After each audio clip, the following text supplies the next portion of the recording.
Ah, l'espace, hein, quelle histoire! C'est un rêve, c'est des exploits, c'est quitter la Terre, c'est marcher sur la Lune, c'est explorer d'autres mondes, c'est habiter l'espace.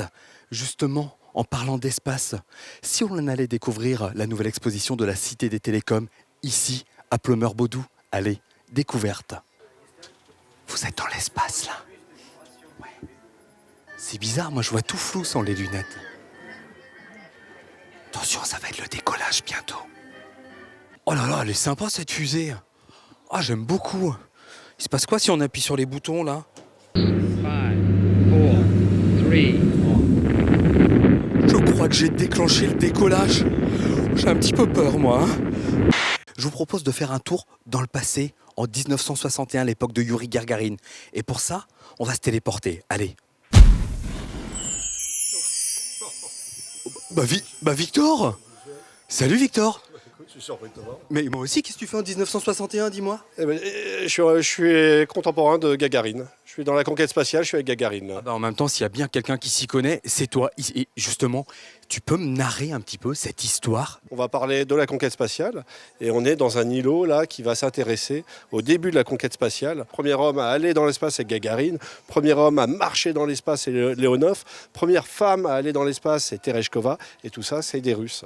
Ils n'ont pas vécu à la télévision, c'était plutôt à la radio à l'époque. Hein. C'était à la radio, il n'y avait pas encore de retransmission. Dis-moi Victor, qu'est-ce qu'on entend là en ce moment? Alors là, c'est des émissions de radio de l'époque qui ont été tournées par la radio moscovite. Donc qui racontent à la fois ce qu'a fait Gagarine dans l'espace, mais également son retour. Il fallait voir la liesse populaire, les milliers de personnes qui attendaient Gagarine dans les rues de Moscou pour le célébrer. Je te raconte pas au niveau des États-Unis, là ça a été la claque, parce que les Américains, eux aussi, voulaient aller là-haut. Justement, dis-moi Victor, il s'est passé quoi en 69? C'était une étape vraiment très importante. Hein. C'est l'une des plus grandes étapes de la conquête spatiale. Je crois que tout le monde en a entendu parler.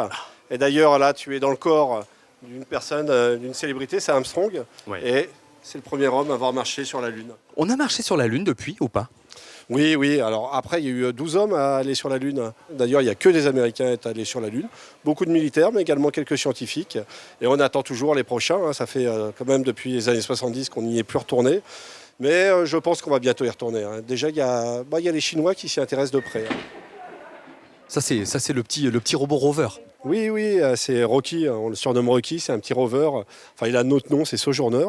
Et en 97, il a été sur Mars. C'est le premier rover à être allé sur Mars. Et depuis, il y en a eu 3 autres. Et il a même découvert de l'eau sur Mars. Et qui dit eau, dit peut-être également des bactéries et de la vie il y a quelques millions d'années. L'ISS, c'était 2009, hein, c'est bien ça? Ouais, 2009, ça y est, l'ISS est prête. Elle reçoit 6 cosmonautes qui vont dans l'ISS et qui peuvent enfin travailler à plein temps. Et depuis, l'ISS est habité. Et aujourd'hui, en 2016, on a la chance d'avoir un Français dans l'ISS et un Français qui fait rêver plein de jeunes qui viennent voir l'exposition ici.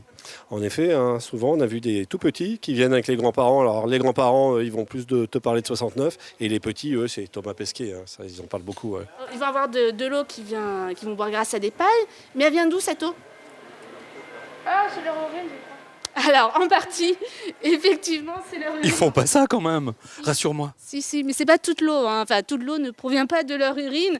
Donc, ils récupèrent l'humidité qui est dans la station et ils vont enlever toutes les bactéries. Et pour l'urine, donc ils récoltent l'urine et puis ils vont désinfecter tout ça et ça devient ensuite de l'eau potable. Alors ça, c'est pour le segment international. Pour le segment russe, les Russes refusent de consommer leur urine.